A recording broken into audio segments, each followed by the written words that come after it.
Welcome, history lovers and sleep seekers, to a soothing yet thrilling dive into the craziest 1v1 fights of medieval history. We're starting with epic tales of knights, Vikings, and samurai to lull you into dreams. Where are you watching from? A cozy bed in London, a late night in Tokyo, or beyond? Drop a comment, hit that like button, subscribe, and share this video with friends to join the saga. Let's begin in the heart of medieval Europe, where the clang of steel and the weight of honor defined a knight's life. In 1127, two noblemen, Geoffrey of Anjou and William of Alenon, faced off in a duel that shook the courts of Normandy, their swords gleaming under a fateful sky. In the rolling hills of Normandy, where stone castles loomed over muddy fields, the early 12th century was a time of feuds and chivalry. Geoffrey, a fiery young count, and William, a proud rival, clashed over land and honor, their dispute to fierce 4 words alone. Picture a misty meadow at dawn, banners of red and gold flutter, horses snort in the chill air, and a crowd of nobles gathers, their breath visible as they await the trial by combat. This duel, sanctioned by the church, was no mere brawl, but a sacred test, believed to reveal God's judgment through the victor's blade. Geoffrey, clad in chainmail, under blue surcoat, gripped his longsword, its hilt etched with crosses.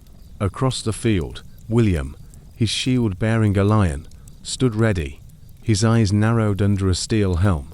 Imagine the tension. The crowd falls silent, a priest murmurs a prayer, and the first clash of steel rings out, sparks flying as swords meet. Geoffrey struck with precision, his blade slicing through William's shield, while William countered with a heavy blow, denting Geoffrey's armor. The duel, described in chronicles, was a dance of skill and fury, each man fighting for his name and his cause. The stakes were high, as such duels often settled disputes that could spark wars. Knights trained 4 years, their bodies honed by jousts and melees, to face these moments of truth. Picture the scene. Geoffrey dodges a thrust, sweat beading on his brow, as William presses forward, their boots churning the earth. Nobles cheered, wagering on the outcome, while squires stood ready with spare weapons. The church, though wary of bloodshed, saw these fights as divine verdicts, their outcomes shaping alliances and legacies. After a grueling exchange, Geoffrey landed a decisive blow, disarming William and forcing his surrender. The crowd roared, and the victor's name echoed through Normandy's halls. This duel, though one of many, became a legend, symbolizing the chivalric ideal of honor through combat. As we drift through this tale, let it carry you towards sleep, picturing knights in gleaming armor under a medieval sky. Next, we'll explore the grand tournaments where knights clashed for glory, their lances shattering before roaring crowds. As the sun rises over medieval Europe, where stone castles gleam and banners snap in the breeze, we continue our soothing journey through the craziest 1v1 fights in history, perfect to lull you into dreams. In the 12th and 13th centuries, the age of chivalry birthed grand tournaments, where knights clashed in spectacular jousts that thrilled kings and commoners alike. Picture a vibrant field in Champagne, France, in 1190, whose thunder, lances splinter, and crowds roar as armored champions charge for glory. This chapter dives into the heart of these tournaments, where knights like William Marshall rose to fame, their duels shaping legends that echo through time. Let these tales of steel and honor guide you to rest. In the rolling meadows of medieval France and England, tournaments were more than sports, they were theatres of chivalry, drawing knights from across Christendom. Imagine a sprawling field, colourful pavilions line the edges, their silks of crimson and azure fluttering, while trumpets blare to signal the day's contests. Nobles in velvet cloaks and peasants in rough tunics crowd wooden stands, their cheers rising as knights don gleaming armor. These events, often hosted by kings like Richard the Lionheart, tested skill and courage, with jousting as the crowning spectacle, a head-to-head charge, where a single strike could forge a hero or break a legacy. William Marshall, a knight whose name became legend, shone in these arenas. In 1160s England, he rode into tournaments with a steel-tipped lance, his war horse draped in a caparison of green and gold. Picture the scene. Marshal, visor down, thunders down the lists, a narrow track separating him from his rival, Sir Roger de Gogi. The crowd holds its breath as lances collide, wood splintering in a deafening crack, and Roger tumbles to the dust, unhorsed. Such moments, chronicled in medieval texts, earned Marshal ransoms and renown. His victories celebrated in courts from London to Paris. Jousts were high stakes, blending skill with spectacle. Knights trained 4 years, mastering balance on charging steeds, while aiming lances at foes moving at full gallop. Imagine the preparation. Squires polish armor under torchlight, horses snort in stables, and knights pray in chapels, seeking divine favor. The rules were strict: strike the shield or helm, avoid lethal blows, but accidents happened, and broken bones or worse were common. Yet, the glory of unhorsing a rival, as Marshal did dozens of times, brought wealth, titles, and tales sung by troubadours, their melodies drifting through castle halls. Tournaments also wove communities together. Picture a festival-like atmosphere. Vendors hawk ale and roasted meat, minstrels strum lutes, and ladies toss favors silk ribbons to favored knights. These events settled rivalries without war, strengthened alliances, and showcased chivalric ideals of honor and prowess. For men like Marshal, tournaments were a path to power, his jousting triumphs earning him a place as Regent of England by 1216. As you drift toward sleep, envision the dust and dazzle of the lists, where knights charged under a medieval sun. The clash of lances was but one facet of knightly combat, its echoes carrying tales of valor across Europe. As we let these stories soothe us, we'll next explore trials by combat, where knights fought not for glory, but for divine judgment, their blades deciding fate in the eyes of God and men. As twilight settles over medieval Europe, where candlelit castles cast shadows on cobblestone courts, we continue the soothing journey through the wildest 1v1 fights in history, crafted to lull you into dreams. In the 12th and 13th centuries, when disputes defied words, knights turned to trial by combat, a sacred duel where God was believed to guide the righteous to victory. Picture a muddy arena in 1183 England. Two armored knights, their swords gleaming, face off before a hushed crowd, their fates tied to divine will. This chapter explores these gripping battles, where honor, justice, and faith collided, weaving tales of steel and destiny to carry you toward sleep. In medieval Europe, trial by combat was a solemn ritual, rooted in the belief that God judged the guilty through battle. From petty theft to treason, disputes unresolved by law or oath could end in a duel, sanctioned by the church and overseen by nobles. Imagine a stone-walled court in York. A plaintiff, Sir Thomas, accuses Sir Baldwin of stealing land, their voices echoing as a bishop declares combat to settle the truth. The accused and accuser, or their chosen champions, would fight, their blows a plea for divine verdict, their blood a testament to justice in an age of faith. Sir Thomas, a grizzled knight in chainmail, stood ready in the arena, his shield painted with a red cross. Across from him, Baldwin's champion, Sir Guy, tightened his grip on a longsword, his helm hiding a scowl. Picture the scene. A crowd of villagers and lords encircles the roped-off field, their murmurs blending with the clink of armor as priests chant prayers. The duel began with a clash, swords sparking as Thomas lunged, his blade grazing Guy's shoulder. Each strike was deliberate, trained over years in castle yards, where knights honed their art to survive such trials, their lives hanging on skill and God's favor. These combats were steeped in ritual. Before the fight, knights swore oaths on holy relics, vowing their cause was just. Imagine Thomas kneeling in a chapel, his hands on a gilded Bible, whispering prayers to street. Michael as squires buckle his armor. The rules were strict: fight on foot, with sword or mace, until one yielded or fell. Death was not required, but wounds were common, and the loser often faced exile or shame. Chronicles, like those of Matthew Paris, recount duels where a single misstep guy stumbling in the mud sealed defeat, the crowd gasping as Thomas' blade forced surrender. The stakes of trial by combat rippled beyond the arena. A victory could restore a knight's honor, secure land, or end a feud, while defeat could ruin families or spark rebellions. Picture the aftermath.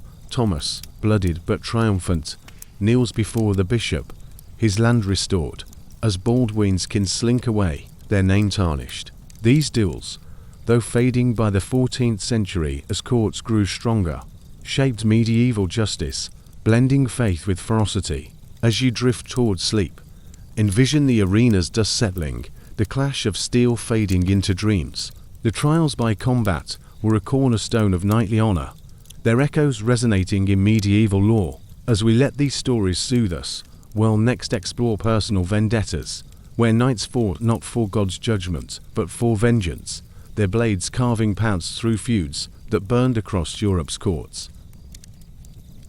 As moonlight bathes the stone walls of medieval Europe, where torches flicker in castle courtyards, we drift deeper into our soothing saga of the wildest v1 fights in history, crafted to guide you gently towards sleep. In the 12th and 13th centuries, knights didn't always fight for God or glory. Sometimes their blades sang for vengeance, driven by personal slights, betrayals, or family honor. Picture a windswept field in 1200 to Brittany. To knights, their armor glinting, clash with swords drawn from rage, their feud a fire that only blood could quench. This chapter explores these vendettas, where noble knights like Sir Hugh de Lusignan fought to settle scores, their duels weaving tales of fury and redemption to lull you into dreams. In the tapestry of medieval chivalry, personal feuds were a dark thread, sparked by insults, stolen lands, or broken oaths. Sir Hugh de Lusignan, a fiery knight of Poitou, became a legend when his betrothed, Isabella of Angulem, was taken by King John of England in 1200, igniting a grudge that burned through courts. Imagine a tense castle yard. Hugh, in polished chainmail, challenges a royal champion, Sir Robert, to restore his honor. Their duel watched by grim-faced nobles under a storm-heavy sky. Such vendettas, chronicled in works like the history of William Marshall, turned personal slights into deadly confrontations, where pride was worth more than life. The duel began at dusk, the air thick with the scent of rain and steel. Hugh, gripping a longsword etched with his family's crest, faced Robert, whose shield bore the king's lions. Picture the clash. Swords collide with a screech, sparks flying as Hugh's blade grazes Robert's helm, the crowd gasping at each near miss. These fights were unregulated, unlike trials by combat, with no priests to intervene. Only the knight's skill and fury decided the outcome. Hugh, trained in the saddle and sparring yard, moved with lethal grace, his strikes fueled by years of humiliation. Each blow a demand for justice. Vendettas demanded preparation, as fierce as any tournament. Knights like Hugh spent days honing their blades, their squires sharpening steel by firelight, while bards whispered tales of the feud to eager villagers. Imagine Hugh in his tent. He kneels, not in prayer, but to polish his sword, his eyes fixed on the blade as he vows retribution. These duels often skirted the church's disapproval, yet they thrived in a culture where honor was a knight's currency, and a slight such as a stolen bride could ruin a lineage. The victor might claim land or respect, while the loser faced disgrace or death. The impact of these feuds rippled through medieval society. Hugh's duel, though fictionalized here, mirrors real vendettas that reshaped alliances, like those fueling the baronial revolts against King John. Picture the aftermath. Hugh stands victorious, Robert yielding in the mud, as nobles murmur of new loyalties, their whispers carrying to distant courts. These battles, though personal, could shift power, their stories immortalized by troubadours. As you drift toward sleep, let the clash of vengeful blades fade, the night's fury softening into the quiet of a starlit night. These vendettas, raw and relentless, were a testament to the knight's code, where honor demanded blood. As we let these tales soothe us, we'll next explore the legacy of these knights, whose duels left marks on history, their names etched in the songs and stones of medieval Europe. As stars twinkle over the quiet castles of medieval Europe, where echoes of steel linger in ancient halls, we drift through our soothing saga of the wildest 1v1 fights in history, crafted to guide you gently towards sleep. From the 12th to 15th centuries, knights clashed in duels that defined chivalry, their lances and swords forging legends that still captivate us today. Picture a weathered statue of a knight in a modern town square, its stone helm gleaming, a silent testament to battles long past. This chapter explores the enduring legacy of these knightly duels, from chansons sung by troubadours to their influence on modern tales, lulling you with stories of honor and valor. The duels of knights, whether in tournaments, trials by combat, or vendettas, left an indelible mark on medieval Europe. Figures like William Marshall, whose jousting triumphs elevated him to Regent of England by 1216, became icons of chivalry, their deeds immortalized in chronicles. Imagine a candlelit scriptorium, monks pen tales of Marshall's lance-shattering shields, their quills scratching parchment that would inspire centuries. These stories, like the Chanson de Roland or Geoffrey of Monmouth's tales of Arthur, wove knightly ideals, courage, loyalty, honor into the fabric of European culture, shaping courts from France to Castile. Knights' duels influenced more than literature, they defined social values. The code of chivalry, born in combat, demanded knights protect the weak and uphold justice, ideals that spread through medieval society. Picture a 13th century village. Children play at jousting with wooden sticks, dreaming of knighthood, while lords host feasts where bards sing of duels like those of Hugh de Lusignan. These tales, carried by troubadours across borders, inspired codes of conduct that lingered even as plate's armor gave way to gunpowder. By the 15th century, their echoes shaping Renaissance notions of honor. The physical remnants of knighthood endure in stone and steel. Castles like Dover or Carcassonne, once stages for duels, stand as UNESCO sites, drawing visitors to marvel at their battlements. Imagine a museum display. A rusted longsword, its hilt worn by a knight's grip, lies beside a tapestry depicting a tournament's clash. Armor, meticulously crafted by medieval smiths, inspired modern replicas used in reenactments, where enthusiasts don chainmail to relive the thrill of jousts. These artifacts, preserved in places like the Tower of London, keep the knight's legacy alive, their steel whispering of forgotten battles. Today, the spirit of knightly duels lives in films, books, and festivals. Picture a modern jousting reenactment, riders in replica armor charge before cheering crowds, their lances echoing medieval tournaments. Works like Ivanhoe or Game of Thrones draw on the romance of knightly combat, blending history with myth to captivate millions. As you drift towards sleep, envision a knight's banner fading into the mist, its colors blending with dreams of a time when honor was won at sword point, a legacy that still stirs the heart. The knight's duels, from dusty fields to storied pages, forged a legacy that transcends time. As we close this chapter of chivalry, let its tales soothe you, carrying you toward rest. Next, we'll journey north to the Viking lands, where Holmgang duels carve their own brutal legends, their axes gleaming under the aurora's light. As the northern lights flicker over Scandinavia's jagged fjords, where icy winds howl through pine-clad valleys, we drift into the wild heart of our soothing saga of medieval 1v1 fights, crafted to lull you gently towards sleep. In the 9th and 10th centuries, Viking warriors settled disputes not in courts, but through Holmgang fierce duels on tiny islands or marked grounds, where axes and shields clashed under the eyes of gods and men. Picture a rocky islet in a Norwegian fjord, 930 CE, to warriors, their furs damp with sea spray, face off, their blades gleaming with defiance.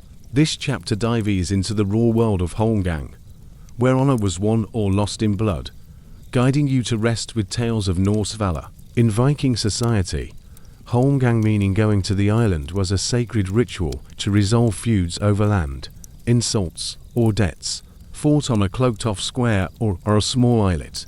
These duels followed strict rules, blending law with combat. Imagine a stormy shore, waves crash against rocks, a crowd of Vikings in woolen cloaks gathers, and a rune-carved stone marks the dueling ground. Our warrior, Eirik a grizzled raider with a scarred face, challenges Bjorn, a rival who stole his cattle. The saga Egil's saga describes such fights, where men staked their lives on strength and cunning. Believing Odin judged the righteous, Eirik, clad in a leather tunic and gripping an iron axe, stood ready, his round shield painted with a raven. Across the cloak, Bjorn, his beard braided, hefted a broadsword, its edge nicked from past battles. Picture the duel start, the crowd chants, their voices mingling with Gull's cries, as Eirik's axe swings, splintering Bjorn's shield. Holmgang demanded 3 shields per fighter.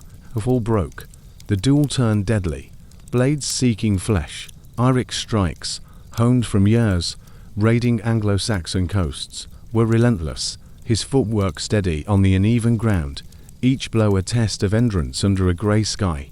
The ritual was steeped in Norse tradition. Before the fight, warriors offered sacrifices, often mead or a ram, to Odin or Thor, seeking favour. Imagine Eirik at dawn. He pours ale over a stone altar, his breath visible as he prays for strength. The fjords mist curling around him. Rules were simple but brutal. Fight until one yielded, fled, or fell, with the victor claiming the disputed goods or honour. Losers, if alive, faced shame or exile, their names fading from sagas. These duels, common across Norway and Denmark, settled disputes without clan wars, preserving fragile Viking alliances. The impact of Holmgang rippled through Viking culture. Eirik's victory, forcing Bjorn to yield, restored his cattle and reputation, his tale sung by skalds in smoky longhouses. Picture the aftermath. Eirik stands tall, blood dripping from a shallow cut, as the crowd roars, their cheers echoing off cliffs. Such duels, recorded in sagas like Cormac's saga, shaped Viking notions of honor, their stories fueling legends of fearless warriors. As you drift toward sleep, let the clash of axes fade, the fjord's waves soothing you into dreams. The Holmgang was a brutal dance of defiance, its echoes carved in Viking lore. As we let these tales guide us, we'll next explore a legendary Viking warrior's fight, where one man's wrath forged a saga under the northern stars. As the aurora dances over Scandinavia's frozen peaks, where snow dusts rugged fjords, we sink deeper into our soothing saga of the wildest one. V1 fights in medieval history, crafted to lull you gently towards sleep. In the 10th century, Viking warriors lived and died by their honor, their blades settling scores that words could not. Picture a snow-draped clearing in Norway, 940 CE. To warriors, their breath steaming in the chill air, clash with axes under a twilight sky, their feud a blaze of vengeance. This chapter follows Harold, a Viking raider, whose duel against a betrayer named Sven defends his name and clan, weaving a tale of wrath and redemption to carry you into dreams. In Viking society, personal honor was sacred, and betrayal such as stealing a warrior's glory or kin demanded blood. Harold, a seasoned raider with braids woven into his russet beard, faced Sven, a former ally who slandered him, claiming Harold fled a raid on Wessex. Inspired by sagas like Grettir's saga, this duel was no formal Holmgang, but a raw fight born of personal grudge, set in a clearing near their village. Imagine the scene. Long houses loom through the snow, their thatched roofs heavy, as a crowd of fur-clad Vikings gathers, their torches casting shadows on the frost-covered ground, eager for justice or spectacle. Harold, in a wolf pelt cloak, gripped his axe, its iron head etched with runes of strength. Across the clearing, Sven, his eyes cold, hefted a broadsword, its blade scarred from past battles. Picture the duel's opening. The crowd roars, their voices echoing off pine trees, as Harold's axe swings, clanging against Sven's sword. The fight was fierce, each man trained through years of raiding and sparring, their movements a blur of steel and fury. Harold dodged a slashing blade, his shield splintering under Sven's blow, the crunch of wood mingling with the wind's howl, a dance of survival. Preparation for such fights was grueling. Harold spent the day sharpening his axe by a fire, its sparks mirroring his burning resolve, while his kin whispered prayers to Thor for victory. Imagine him in the longhouse, shadows flicker on timber walls, his hands steady as he binds his shield's grip, his mind set on clearing his name. Unlike Holmgang's rules, these duels had few limits fight until one yielded or fell, with no mercy expected. Victory meant restored honor, defeat could mean death or exile, erasing a warrior's saga from the Skald songs. The duel's outcome shaped the clan's fate. Harold, fueled by righteous wrath, landed a crushing blow, his axe biting Sven's shoulder, forcing a pained surrender. Picture the aftermath. Harold stands tall, blood staining the snow, as the crowd chants his name, their voices carrying to the stars. Such fights, common in Viking lore, reinforced loyalty and deterred betrayal, their tales told around hearths for generations. As you drift toward sleep, let the clash of steel soften, the snowy clearing fading into the quiet of a northern night, its chill wrapping you in dreams. Harold's duel, a blaze of honor, burned bright in Viking sagas, its echoes shaping tales of courage. As we let these stories soothe us, we'll next explore duels that settled Viking scores, where broken oaths led to battles that carved legends under the frost-kissed skies of the north. As twilight drapes the rugged shores of Denmark, where icy rivers carve through wind-swept hills, we drift deeper into our soothing saga of the wildest one, V1 fights in medieval history, crafted to guide you gently toward sleep. In the 10th century, Viking oaths were bonds of iron, sworn before gods and kin, and breaking them invited a wrath as cold as the Nordic seas. Picture a river bank in 950 CE, to warriors, their cloaks whipping in the gale, clash with swords, their duel a reckoning for a shattered vow. This chapter follows Astrid, a fierce Viking shield maiden, as she faces Olaf, an oathbreaker who betrayed her clan, weaving a tale of vengeance and honor to lull you into dreams. In Viking culture, oaths were sacred, binding warriors to promises of loyalty, aid, or vengeance, often sworn on a ring or Thor's hammer. Breaking an oath was a crime against gods and community, demanding retribution. Astrid, a shield maiden with fiery braids, sought justice against Olaf, who swore to defend her clan's longship, but fled during a raid, leaving her consorted. Inspired by sagas like in J.L.S. Saga, their duel was set by a rushing river, a neutral ground for settling scores. Imagine the scene. A crowd of Vikings, their faces grim under torchlight, lines the bank, their murmurs blending with the water's roar, as Astrid demands Olaf's blood. Astrid, clad in leather armor, gripped a short sword and shield, her eyes blazing with resolve. Across the muddy ground, Olaf, his beard matted with sweat, hefted an axe, its edge gleaming under a stormy sky. Picture the duel's fury. Astrid's blade slashes, sparking against Olaf's axe as she ducks his swing, her shield cracking under the blow. Trained in sparring yards and raids, Astrid moved with lethal precision, her strikes fueled by the pain of betrayal. The crowd, clutching furs against the wind, shouted encouragement, their voices a chorus of judgment for the oathbreaker's shame. Preparation for such a duel was steeped in ritual. Astrid spent the morning in her longhouse, sharpening her blade by a crackling fire, her kin chanting prayers to Freya for strength. Imagine her kneeling before a rune-etched stone, swearing to avenge her fallen brothers, her fingers tracing a hammer pendant. Unlike the structured Holmgang, these duels were raw, with no formal rules, only the unspoken law that the betrayed would fight until justice was served. Victory restored a clan's honor, defeat meant disgrace, the loser's name erased from skaldic tales. The duel's outcome shook the community. Astrid's sword found Olaf's arm, forcing him to his knees, his plea for mercy drowned by the river's rush. Picture the aftermath.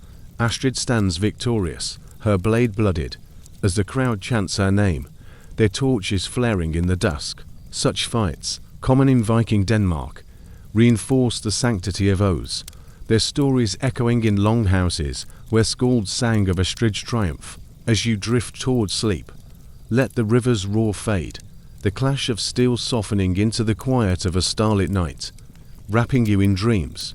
Astrid's duel, a blaze of righteous fury, carved her name into Viking lore, a testament to the power of oaths. As we let these tales soothe us, We'll next explore epic duels that shaped Viking legends, where warriors fought under the northern stars to etch their sagas in blood and glory. As the northern stars blaze over Scandinavia's frost-kissed cliffs, where the wind carries whispers of ancient gods, we sink deeper into our soothing saga of the wildest 1v1 fights in medieval history. Crafted to guide you gently towards sleep, in the 10th century, Viking duels were more than battles, they were the seeds of sagas, stories that skalds wove into legends, sung in smoky longhouses. Picture a windswept hill in Iceland, 970 CE, to warriors, their axes flashing under the aurora, clash in a duel that would echo through Norse tales. This chapter follows Sigurd, a fearless Viking, as he faces his rival Leif in a fight for leadership, their blades forging a saga to lull you into dreams. In Viking culture, duels often transcended personal grudges, becoming mythic tales that defined clans and heroes. Sigurd, a chieftain sung with eyes like glacial ice, challenged Leif, a cunning warrior who sought to usurp his claim to lead their band of raiders. Inspired by sagas like Laxdœla Saga, their duel atop a hill was no mere holmgang, but a battle for legacy, watched by kin under the shimmering northern lights. Imagine the scene, a rugged slope, snow dusting the grass as a crowd of Vikings in furs gathers, their murmurs blending with the distant crash of waves against a fjord's cliffs. Sigurd, clad in a bearskin cloak, gripped a broadaxe, its handle carved with serpent runes. Across the hill, Leif, his hair wild, wielded a longsword, its blade etched with scars from raids in Ireland. Picture the duel's fury, Sigurd's axe arcs, splintering Leif's shield, as Leif counters with a swift slash, grazing Sigurd's arm. Both men, hardened by years of rowing longships and battling Saxons, moved with lethal grace, their strikes a dance of steel under the aurora's glow. The crowd, clutching spears, roared with each blow, their voices fueling the saga's birth. Preparation for such duels was steeped in Norse mysticism. Sigurd spent the night before in a sacred grove, offering a boar's blood to Thor, his hands stained as he prayed for strength. Imagine him by a crackling fire, his kin chant runic verses, their shadows dancing on pine trunks, as he sharpens his axe, its edge gleaming with purpose. These fights had few rules strike until one fell or fled, but their stakes were immense: leadership, honor, and a place in the skald songs. Victory meant immortal fame, defeat, a forgotten name, lost to the winds. The duel's outcome birthed a legend: Sigurd's final blow, an axe strike that shattered Leif's sword, won him the chieftain's mantle, his triumph sung by skalds for generations. Picture the aftermath: Sigurd, bloodied but unbowed, stands atop the hill, the aurora framing him as the crowd chants, their voices echoing across the fjord. Such duels, woven into sagas like Heimskringla, shaped Viking identity, their tales of courage inspiring warriors from Iceland to Denmark. As you drift towards sleep, let the aurora's light fade, the clash of steel softening into the quiet of a northern night, wrapping you in dreams. Sigurd's duel, a blaze of glory, became a saga that warmed Viking hearts. As we let these tales soothe us, we'll next explore the lasting mark of Viking combat, where duels under northern skies left echoes in the songs and stones of the Norse world. As the moon glimmers over Scandinavia's icy fjords, where shadows of longships linger on silent waters, we drift to the close of our soothing saga of the wildest 1v1 fights in medieval history. Crafted to guide you gently towards sleep, from the 9th to 11th centuries, Viking duels like holmgang and personal vendettas forged legends that resonated far beyond their snowy battlegrounds.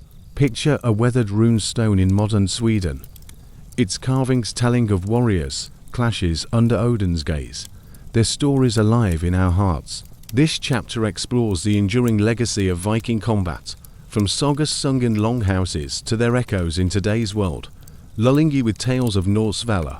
Viking duels were more than tests of strength, they were the heartbeat of Norse culture, shaping tales that defined identity and honor. Sagas like Egil's Saga and NJL's Saga, penned in the 13th century but rooted in earlier oral traditions, immortalized warriors like Sigurd, whose Axe-won victories became fireside epics. Imagine a smoky longhouse, a scourge strums a lyre, his voice weaving tales of duels on windswept hills, as listeners, young and old, hang on every word.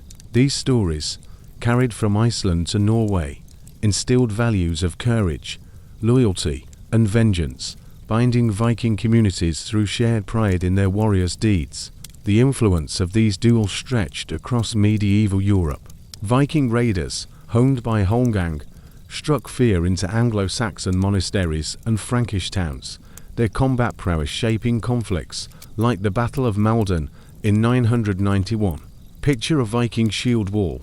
Warriors, trained in duels, stand firm, their axes gleaming, their tactics born from one-on-one fights. These encounters, chronicled by chroniclers like Saxo Grammaticus, spread Viking fame, their reputation for ferocity influencing even the chivalric codes of European knights. Blending Norse grit with courtly ideals by the 12th century, physical remnants of Viking combat endure today. Rune stones, like the Arkay stone in Sweden, bear inscriptions of duels and fallen heroes, standing as silent sentinels of Norse valor. Imagine a museum in Oslo.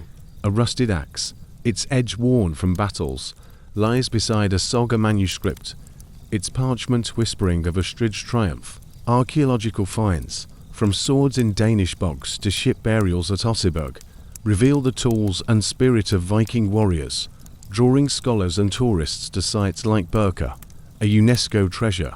These artifacts keep the duel's legacy alive, their steel echoing across centuries.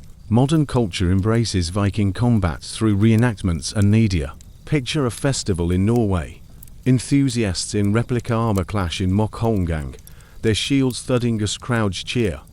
Echoing medieval gatherings, films like The 13th Warrior and series like Vikings draw on saga duels, blending history with myth to captivate millions. As you drift towards sleep, envision a runestone under starlight, its carvings fading into dreams of warriors who fought for honor, their sagas warming hearts across time.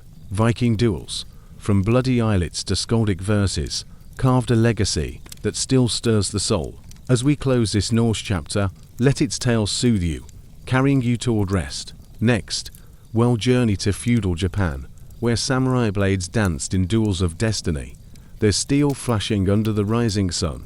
As the first light of dawn brushes Japan's misty hills, where cherry blossoms drift over silent streams, we drift into the final chapter of our soothing saga of the wildest 1v1 fights in medieval history. Crafted to guide you gently towards sleep, in the 13th century, during the Kamakura period, samurai warriors lived by the Bushido code, their katanas flashing in duels that balanced honor and artistry. Picture a serene meadow in 1280 Japan, to samurai, their armor glinting, face off as the sun rises, their blades poised for a dance of destiny. This chapter follows Taro, a loyal samurai, as he duels his rival Kenji, settling a dispute that threatens their lord's peace, lulling you with tales of steel and honor. In feudal Japan, samurai duels were rare but profound, often resolving personal or clan disputes with lethal precision. Taro, a samurai bound to his daimyo, faced Kenji, a rival who insulted his loyalty, questioning his service in a campaign against Mongol invaders. Inspired by tales like the Tale of the Hike, the duel was set at dawn, a time of spiritual purity, in a meadow fringed with cherry trees. Imagine the scene. Mist curls over the grass. A small crowd of retainers watches in silence, their kimonos rustling, as the air hums with the tension of impending combat, the sunrise casting long shadows across the field. Taro, clad in lacquered armor, gripped his katana, its blade honed to a razor's edge, its scabbard painted with crane motifs. Across the meadow, Kenji, his face stern under a horned helm, held a similar blade, his stance rooted like a mountain. Picture the duel's opening. Taro's katana flashes, slicing the air, as Kenji parries with a metallic ring, their movements swift yet deliberate, a choreography of death. Trained from childhood in Kenjutsu, both warriors moved with grace, their strikes precise, each step a testament to years spent mastering the sword in dojo and battlefield. Preparation was steeped in ritual. Before dawn, Toro meditated by a shrine, his breath steady as he offered rice to Inari, seeking clarity. Imagine him in the dim light. His hands polish his katana, its steel reflecting candlelight, as he recites a vow of honor, his lord's banner nearby. Samurai duels followed unspoken rules: fight with focus, avoid dishonor, but the outcome was final. Victory upheld a warrior's name, while defeat brought shame or death. These fights, though less common than in sagas, were pivotal, their stakes tied to clan loyalty and personal pride. The duel's outcome rippled through the samurai's world. Toro's blade struck true, disarming Kenji with a swift cut, forcing a bow of submission. Picture the aftermath. Toro sheathes his katana, cherry petals falling, as retainers nod in respect, the dawnlight bathing the meadow in gold. Such duels, recorded in chronicles like Gukanch, reinforced Bushido's ideals, their stories told in castle halls. As you drift toward sleep, let the whisper of blades fade, the cherry blossoms softening into the quiet of a Japanese dawn, wrapping you in dreams. Toro's duel, a dance of honor, carved his name into samurai lore. As we let these tales soothe us, we'll next explore the Bushido Code's role in shaping samurai combat, where loyalty and steel forged destinies under feudal Japan's skies.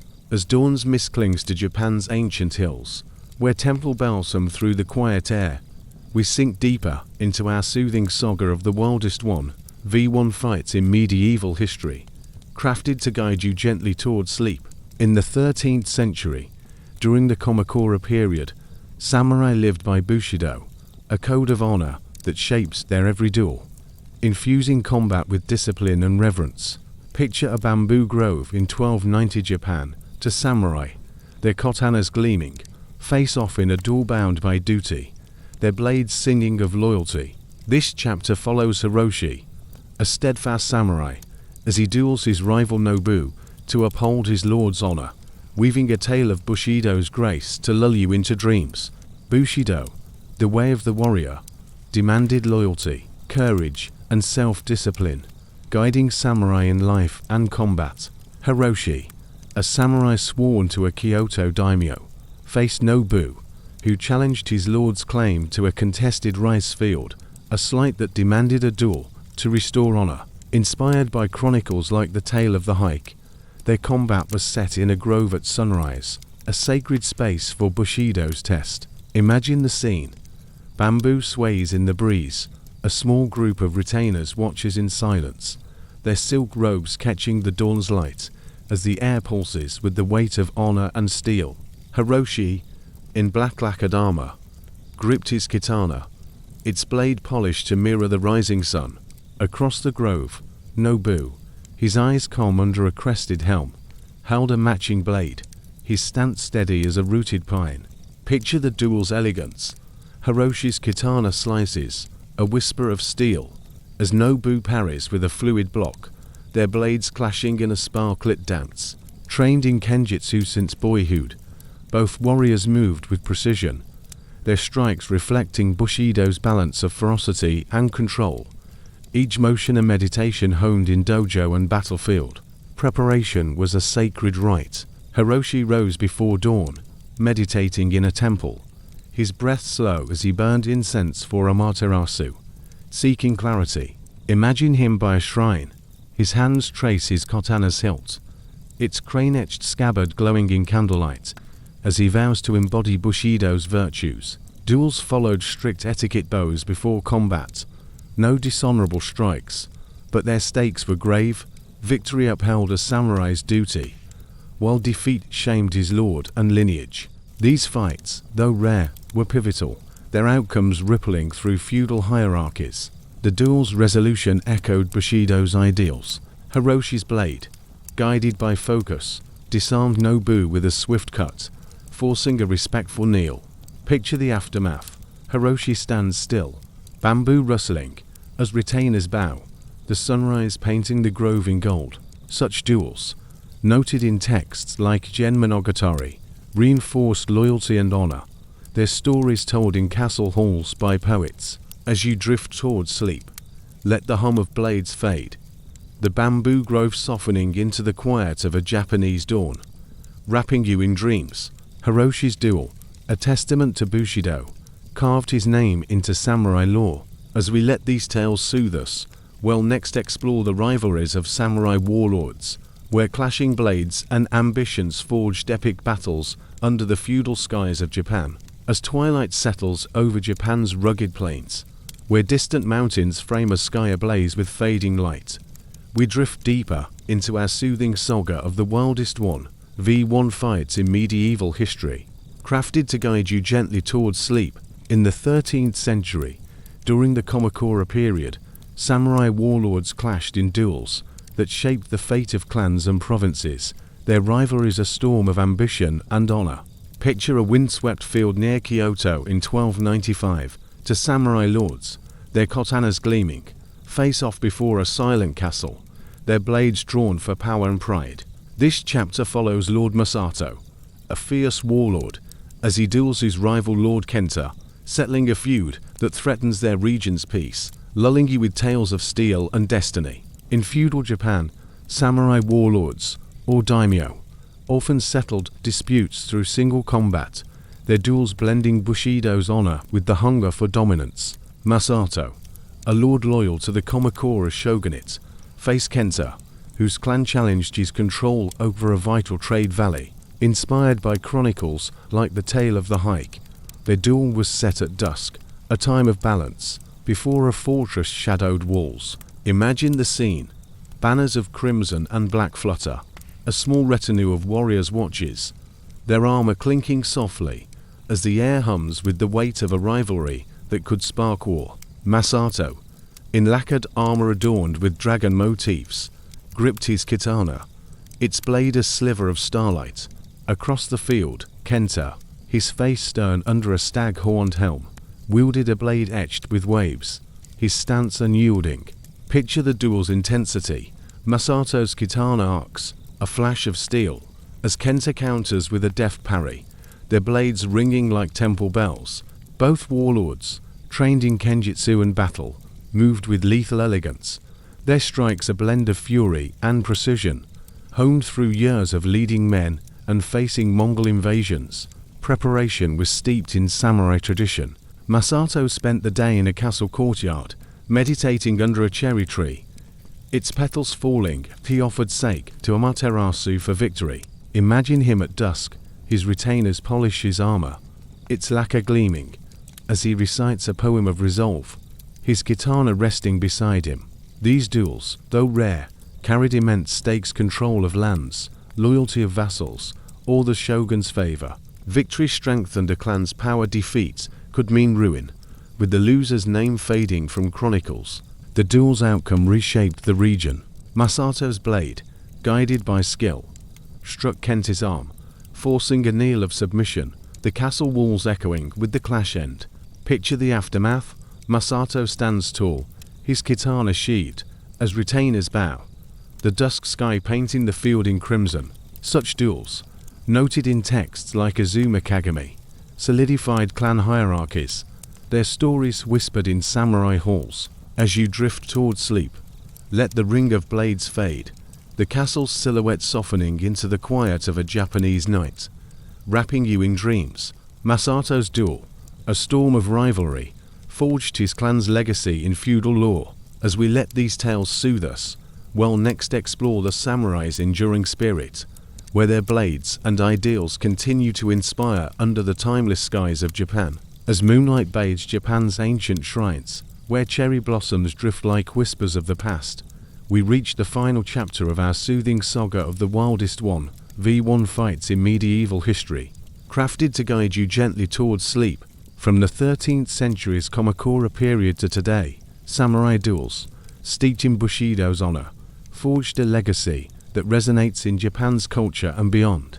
Picture a quiet Kyoto temple, its wooden beams echoing tales of katana clashes, their spirit alive in modern swordsmen. This chapter explores how samurai combat shaped history and inspire today's world, lulling you with tales of steel and serenity. Samurai duels, whether for honor, loyalty, or rivalry, were more than battles, they were expressions of Bushido, shaping Japan's feudal soul. Chronicles like The Tale of the Hike and Azuma Kagami immortalized warriors like Taro and Masato, their duels sung by poets in castle halls, embedding ideals of loyalty, courage, and discipline into Japanese society. Imagine a 14th century court. A biwa player strums, recounting a samurai's blade dance, as listeners, from peasants to lords, absorb Bushido's call to live with purpose, their hearts stirred by tales of single combat that defined clans and eras. The influence of samurai duels extended beyond Japan's shores. Their disciplined combat, seen in battles against Mongol invaders in 1274 and 1281, showcased a martial prowess that awed Asia and later Europe. Picture a Kamakura battlefield. Samurai, their katanas flashing, stand firm against invaders, their training in duels lending precision to war. These stories, carried by traders and monks, influenced martial traditions, with echoes in European fencing manuals by the 16th century, blending samurai precision with Western knightly codes, a fusion still studied by historians. Physical remnants of samurai duels endure in Japan's heritage. Castles like Himeji, a UNESCO site, once hosted duels in their courtyards, their white walls standing as monuments to samurai valor.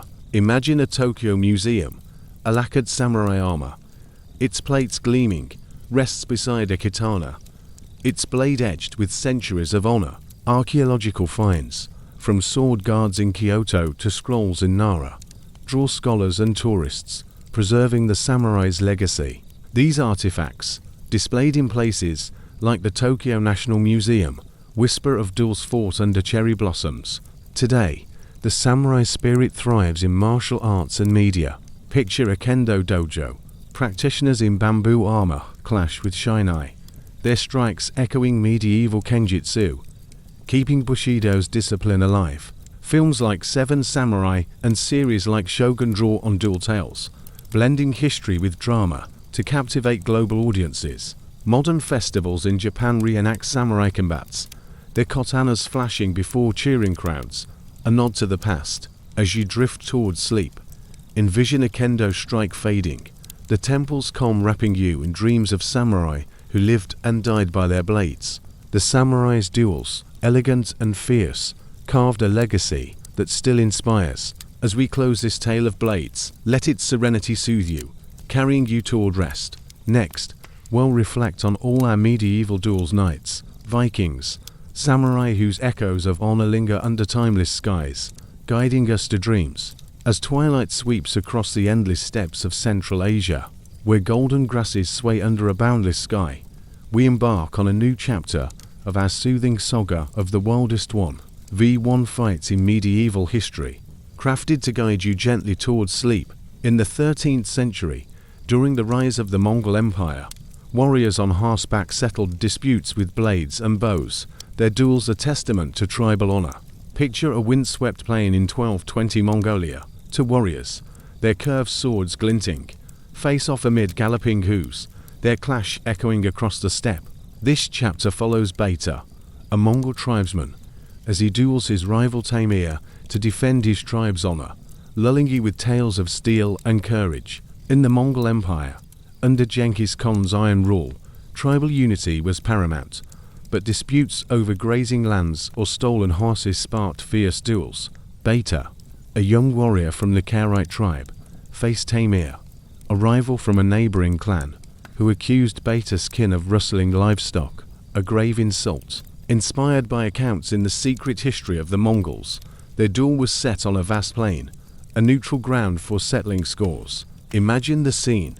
Yurts dot the horizon, their felt walls flapping, as a crowd of nomads, clad in furs, gathers on horseback, their eyes fixed on the combatants under a storm-heavy sky. Beta, in a leather tunic and fur cap, gripped his curved saber, its blade honed for a slashing from horseback. Across the plain, Taimur, his face weathered by steppe winds, held a similar blade, his quiver bristling with arrows. Picture the duel's fury. Beta charges, his horse thundering, as his saber arcs, clashing against Tamir's blade with a metallic ring. Both warriors, trained in archery and swordplay from childhood, moved with fluid precision, their horses weaving as blades flashed, each strike a test of skill in the Mongol art of mounted combat, honed through hunts and raids. Preparation was steeped in nomadic tradition. Beta spent the dawn by a yurt fire, sharpening his saber, its edge gleaming as he offered mare's milk to Tengri, the sky god, for strength. Imagine him on the steppe, his horse snorts, its breath steaming, as his kin chant war songs, their voices blending with the wind. Mongol duels had few rules fight until one yielded or fell, but honor demanded fairness, with victory restoring a tribe's pride. Defeat could mean exile or shame, the loser's name forgotten in the oral tales of the steppe. The duel's outcome rippled through the tribes. Beta's saber struck true, disarming Tamir with a swift cut, earning his tribe's grazing rights. Picture the aftermath. Beta reins in his horse, dust settling, as nomads cheer, their shouts echoing across the plain. Such duels, common in Mongol culture, strengthened alliances and deterred feuds, their stories told around campfires. As you drift towards sleep, let the gallop of hoofs fade, the steppe's vastness softening into the quiet of a starlit night, wrapping you in dreams. Beta's duel, a storm of honor, carved his name into tribal lore. As we let these tales soothe us, we'll next explore Mongol warriors proving their prowess, where blades on the plains forged legends under the boundless skies of the steppe. As the sun dips below the horizon of Central Asia's boundless steppes, where golden grasses ripple like waves, we continue a soothing saga of the wildest 1v1 fights in medieval history, crafted to guide you gently towards sleep. In the 13th century, under the vast sky of the Mongol Empire, warriors sought to prove their prowess through duels that showcased skill and earned renown. Picture a sprawling plain in 1225 Mongolia. Two riders, their bows taut and sabers gleaming, face off in a test of mastery, their horses snorting in the dusk. This chapter follows Khazar, a rising Mongol warrior, as he duels his peer Jergo to claim a place among the elite, lulling you with tales of steel and courage. In the Mongol Empire, where strength on horseback defined a warrior's worth, duels of prowess were a rite of passage, proving one's place in Genghis Khan's horde. Khazar, a young archer with a hawk's gaze, challenged Jergo, a seasoned rider, to demonstrate superior skill in a duel blending archery and swordplay, a test to earn command of a raiding band. Inspired by the secret history of the Mongols, their contest was set on a windswept plain, a proving ground for ambition. Imagine the scene, a circle of nomads, their furs dusted with sand, watches from horseback, their murmurs blending with the wind's howl as the steppe glows under a fading sun. Khazar, in a leather deal and felt cap, nocked an arrow, his recurved bow carved with horse motifs. Across the plain, Jergo, his face etched with battle scars, gripped a saber, his quiver bristling with feather-fletched arrows. Picture the duel's opening. Khazar looses an arrow, its whistle cutting the air as Jergo dodges, his horse weaving, then charges with his saber raised. Both warriors, trained from childhood in riding and archery, moved with fluid precision, their arrows and blades a blur of skill, honed through hunts across the steppe and raids into Khwarezm. Preparation was a warrior's ritual.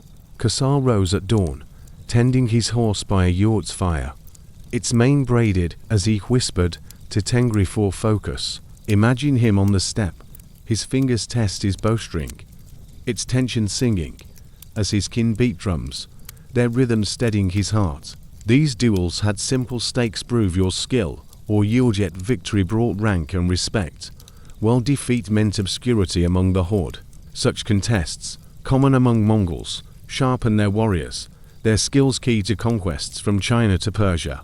The duel's outcome marked Khazar's rise. His arrow struck Jergo's shield, followed by a saber clash that disarmed his rival, earning cheers from the watching nomads. Picture the aftermath. Khazar reins in his horse, dust swirling, as the crowd roars, their voices echoing across the steppe. Such duels, woven into Mongol oral tales, fueled their martial culture, their stories told around campfires under starry skies. As you drift towards sleep, let the twang of bows fade, the steppes' vastness softening into the quiet of a twilight plain, wrapping you in dreams. Khosrow's duel, a blaze of prowess, carved his name into Mongol lore. As we let these tales soothe us, we'll next explore, as dawn breaks over the endless steppes of Central Asia, where the horizon shimmers with golden light, we drift deeper into our soothing saga of the wildest one, V1 fights in medieval history, crafted to guide you gently towards sleep. In the 13th century, under the Mongol Empire's vast dominion, leadership was not inherited, but earned, often through duels that tested a warrior's mettle. Picture a sprawling camp in 1230 Mongolia. To riders, their sabers flashing, clash amid a circle of yurts, their duel deciding who will lead their band to glory. This chapter follows Subutai, an ambitious warrior, as he duels his rival Barogul to claim command, lulling you with tales of steel and ambition. In Mongol culture, leadership was forged in combat, with duels determining who would guide warriors into raids or conquests. Subutai, a rising star in the Karaite tribe, challenged Barogul, a veteran commander, for leadership of a 100-strong war band, a role critical to the empire's campaigns. Inspired by the secret history of the Mongols, their duel was set in a camp under the rising sun, a stage for ambition and honor. Imagine the scene. Yurts encircle a dusty arena. Nomads in felt caps watch from horseback, their murmurs blending with the snort of horses as the steppe hums with the weight of destiny. Subutai, clad in a leather deal, gripped a curved saber, its blade edged with falcon runes. Across the arena, Barogul, his eyes sharp under a fur-lined helm, wielded a similar blade, his horse pawing the ground. Picture the duel's intensity. Subutai charges, his saber slashing, as Barogul counters, their blades clanging in a sparklit dance. Both warriors, honed by years of riding and fighting across the steppe, moved with lethal grace, their horses weaving as sabers struck, each blow a claim to leadership. Tested in the crucible of Mongol warfare, preparation was steeped in tradition. Subutai spent the night in his yurt, sharpening his blade by a fire, its glow dancing as he offered mare's milk to Tengri for victory. Imagine him at dawn, his horse's mane braided. He mounts with steady hands, as his kin chant war songs, their voices rising with the wind. These duels had clear stakes: win command, or yield, yet required honor. No trickery, only skill. Victory earned a warrior's loyalty, from the band defeat meant stepping aside, their name overshadowed in the horde's tales. The duel's outcome shaped the war band's future. Subutai's saber, swift and true, disarmed Barogul, earning him the right to lead, the camp erupting in cheers. Picture the aftermath. Subutai stands tall, his horse snorting, as nomads raise their bows, their shouts echoing across the steppe. Such duels, common in Mongol ranks, ensured strong leaders, their stories told around campfires, fueling conquests from China to Hungary.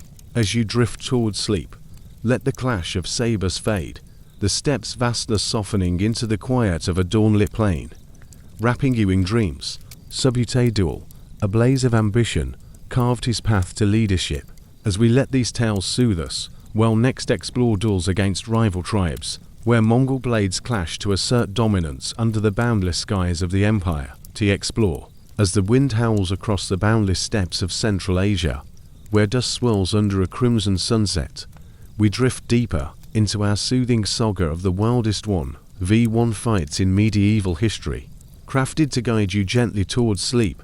In the 13th century, as the Mongol Empire expanded, rival tribes clashed in duels to settle disputes over territory or pride, their bows and blades singing of dominance.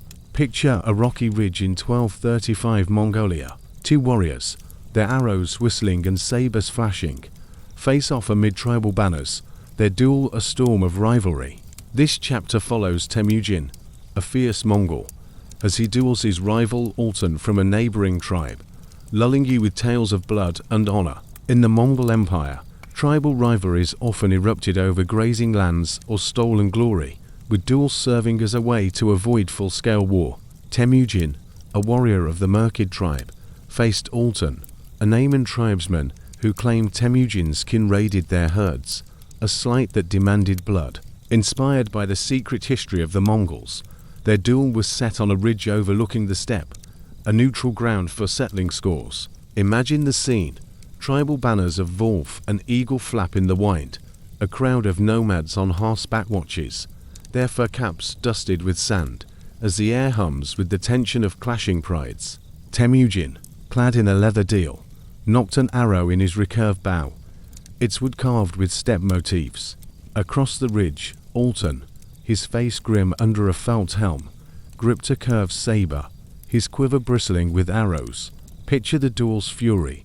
Temujin's arrow flies, grazing Altan's arm, as Altan charges, his saber slashing in a sparklit arc. Both warriors, trained in the saddle since childhood, moved with deadly precision, their bows and blades a dance of survival, honed through raids and hunts across the vast steppe, their horses weaving under their command. Preparation was a sacred act. Temujin spent the dawn by a campfire, fletching arrows with eagle feathers, his hands steady as he offered mare's milk to Tengri for victory. Imagine him on the ridge, his horse snorts, its hooves pouring the earth, as his king chant war cries, their voices blending with the wind's wail. These duels had no formal rules fight until one yielded or fell, but honor demanded courage, with victory securing tribal dominance. Defeat could mean shame, or a loss of grazing rights. The loser's tribe diminished in the steppes tales. The duel's outcome echoed across the tribes. Temujin's saber struck true, forcing Altan to drop his blade, the ridge silent as he yielded. Picture the aftermath. Temujin stands firm, his horse rearing, as nomads raise their bows, their cheers carrying across the steppe. Such duels, common in Mongol feuds, preserved fragile alliances, their stories told around jort fires. As you drift toward sleep, let the whistle of arrows fade, the ridge's dust softening into the quiet of a starlit night, wrapping you in dreams. Temujin's duel, a blaze of rivalry, strengthened his tribe's pride. As we let these tales soothe us, we'll next explore duels against foreign foes, where Mongol warriors clashed with knights, their blades meeting under the skies of distant lands. As the moon rises over the vast steppes, casting a silver glow on the windswept plains, we journey deeper into the saga of medieval duels, where honor and steel shape the destiny of warriors. In the early 13th century, as the Mongol Empire stretched its shadow westward, a new chapter unfolds, one of clashing cultures and epic confrontations. This is the tale of Beta, now a seasoned warrior, as he faces a knight from the west in a duel that pits the Mongol art of the steppe against the armored might of Europe. It is 1241, and the Mongol hordes, under Beta's command, sweep toward Eastern Europe after their victory at the Battle of Legnica. Amid the chaos of conquest, a challenge arises on a muddy field near the Danube. A crusader knight, Sir Roland of Hungary, clad in gleaming plate armor and wielding a longsword, steps forward to defend his land's honor. The Mongols, ever eager to prove their supremacy, accept the duel as a spectacle to all their foes. Picture the scene. A grey sky looms overhead, the air thick with tension, as Mongol horsemen and European foot soldiers from a tense circle around the combatants. Beta, now adorned with a reinforced lamella armor and a fur-lined helm, rides onto the field, his curved saber gleaming with the weight of past victories. Across from him, Sir Roland stands firm, his shield emblazoned with a red cross, his visor raised to reveal a steely gaze. The duel begins with a Mongol war cry, Beta charging on horseback, his saber slashing in a wide arc. Roland parries with his longsword, the clash of steel ringing out, his armor absorbing the blow as he counters with a thrust. Imagine the dance of combat. Beta's agility on horseback contrasts with Roland's grounded strength, each strike a testament to their training. Mongol raids versus European tourneys. Preparation for this clash blends traditions. Beta, by a riverside camp, sharpens his blade, offering a prayer to Tengri under a canopy of stars, his warriors chanting softly. Roland, meanwhile, kneels in a tent, his squire adjusting his armor, reciting a Christian prayer for divine favor. Mongol duels allowed mobility and archery, but this encounter adapts to include Roland-style foot combat with limited rules, decided by surrender or incapacitation. Honor demands respect for the opponent, even across cultures, as both seek to uphold their people's pride. The duel's climax arrives as Beta dismounts, matching Roland's footing to test his skill on equal ground. Their blades lock, sweat beading on their brows, until Beta feints and strikes Roland's shield arm, forcing a yield. Picture the aftermath. Beta raises his saber in triumph, while Roland, wounded but alive, nods in respect. The Mongols cheer, their dominance affirmed, yet the encounter sows seeds of mutual admiration. As the steppe winds carry the sound away, let the rhythm of this clash lull you toward sleep, the vast night sky embracing your dreams. This meeting of east and west echoes beyond the battlefield, a prelude to greater conflicts. As you drift, the tale will next turn to the ritual of the Yort, where honor in combat binds the Mongol soul. As the first light of dawn creeps over the Mongolian steppes, bathing the rolling hills in a gentle amber hue, we delve into a sacred chapter of our soothing saga, where the heart of Mongol honor beats within the Yort. In the 13th century, amid the vast expanse of the Mongol Empire, duels were not just battles, but rituals, binding warriors to their tribes through courage and tradition. This is the story of Beta, now a revered leader, as he oversees a ritual duel in the Yort, a ceremony that tests a young warrior's worth and lulls you into peaceful slumber. It is 1245, and the Mongol camps home with preparation near the Onon River. A dispute over a young warrior's readiness to join Beta's ranks sparks a ritual duel, a custom rooted in tribal law to ensure only the worthy ascend. The challenger, Kublai, a swift archer from Beta's own tribe, faces Orlok, an older warrior questioning his skill. Picture the scene, inside a spacious yurt, its felt walls adorned with tribal banners. A circle of elders and warriors sits cross-legged, the air thick with the scent of burning juniper, their murmurs blending with the wind outside. Beta, clad in a ceremonial deal robe and a Valor fur hat, stands as judge, his presence commanding respect. Kublai, gripping a short bow, and Orlok, wielding a curved dagger, step into the circle. The duel begins with a traditional bow to the sky, honoring Tengri, followed by Kublai's swift arrow shot, grazing Orlok's sleeve. Imagine the tension. Orlok counters with a deft slash, the dagger flashing, as both move with the grace of dancers, their combat confined to the Yort's sacred space. This ritual, unlike open field duels, emphasizes precision and control, reflecting the Mongol ideal of disciplined honor. Preparation is a solemn affair. Kublai spends the night before meditating by a fire, crafting arrows with eagle feathers, his hands steady as he whispers prayers. Orlok, in turn, hones his dagger, its edge catching the firelight, his chants invoking ancestral spirits. The rules are strict, no fatal blows, only disarming or submission, with the Yort's confines amplifying every sound, the scrape of blades, the thud of arrows creating a rhythm to ease you towards sleep. Victory restores harmony, defeat a lesson in humility, both etched into tribal memory.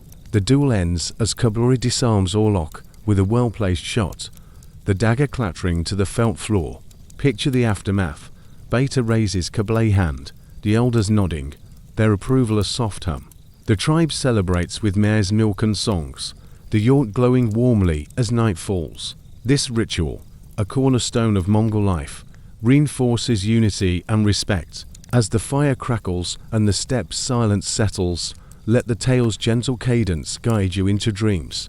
This ritual of the Yort strengthens the Mongol spirit, a prelude to the legacy that will echo through history. As you rest, the next chapter awaits. As the sun dips below the horizon, painting the Mongolian steppes in hues of crimson and gold, we reach the twilight of our soothing saga, where the echoes of a mighty empire are in the wind. In the late 13th century, as the Mongol horde's dominion began to wane, their legacy of duels and honor endured, shaping tales that resonate through time.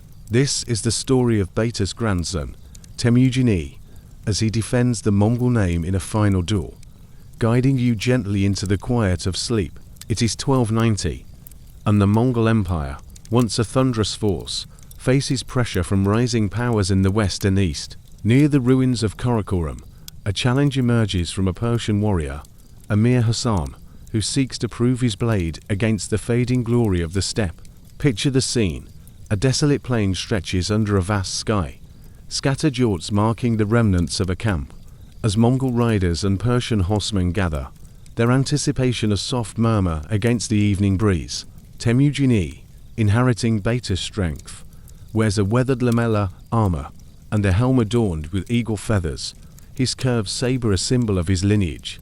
Across the field, Emir Hassan, clad in ornate mail and wielding a scimitar, rides forward, his dark eyes fierce with resolve. The duel begins with a Mongol war horn's low call, Temujin charging with a cry, his saber clashing against Hassan's scimitar in a flurry of sparks. Imagine the combat: Temujin's mounted agility, Hassan's fluid strikes, each move a tribute to their culture's martial arts, honed over generations. Preparation reflects their heritage. Temujin spends the dawn by a dying fire, polishing his saber, his prayers to Tengri a whisper on the wind, his warriors humming ancestral songs. Hassan, in a tent of silk, sharpens his scimitar, reciting verses from the Shahnameh, his attendants offering blessings. The duel follows Mongol tradition: open combat until yield or fall, with honor dictating a fair fight. The clash of blades and the thud of hooves create a rhythmic pulse, easing you toward rest as the sun fades. The duel concludes as Temujin outmaneuvers Hassan, his saber grazing the Persian's arm, forcing a respectful surrender. Picture the aftermath: Temujin dismounts, offering a hand to Hassan, the warriors of both sides nodding in mutual respect. The Mongols raise a final cheer, their voices fading into the steppe silence. The duel a last echo of their legacy. As stars emerge, let the stillness of the night envelop you, the hordes tell softening into dreams. This legacy of honor endures, a bridge across time. As you sleep, the conclusion awaits to weave these blades into history. As the first stars pierce the velvet night over the Mongolian steppes, we draw our soothing saga to a close, weaving the threads of honor and steel into a timeless tapestry. In the centuries following the Mongol Empire's zenith, the echoes of their duels fought on plains, in yurts, and against the west linger as a testament to medieval valor. This conclusion reflects on the legacy of Beta and his kin, guiding you into a deep, restful sleep beneath a sky that has witnessed it all. From the 13th century onward, the Mongol duels shaped a culture of resilience and respect, their stories carried by winds across continents. Picture the scene: a quiet steppe at dusk, where the ghosts of Beta, Temujin I, and their rivals ride silently, their blades now at rest. In 1241, Beta's clash with Sir Roland near the Danube bridged east and west, a moment of mutual honor amid conquest. By 1245, the Yurt ritual tested Kablai worth, reinforcing tribal unity. In 1290, Temujin I's duel with Emir Hassan near Karakoram marked the fading yet enduring Mongol spirit. These encounters, rooted in tradition, transcended mere combat. Beta's triumph over Taimur in 1220 proved tribal honor, his saber a symbol of pride. The ritual's prayers to Tengri, the crafting of weapons, the cheers of nomads wove a fabric of identity. Against the Knights and Persians, the Mongols showcased adaptability, their mounted prowess meeting armored might with grace. Imagine the aftermath of each duel: dust settling, warriors parting with nods, their tales blending into the steppe's vast silence. As empires rose and fell, these blades across time left a legacy of courage and respect, influencing warfare and honor codes worldwide. The rhythmic gallop of hooves, the clash of steel, and the soft hum of campfires fade now into memory. Picture the steppe under a starlit sky, its peace enveloping you. Let these medieval duels, endured through history, lull you into dreams, where the echoes of the horde cradle your rest.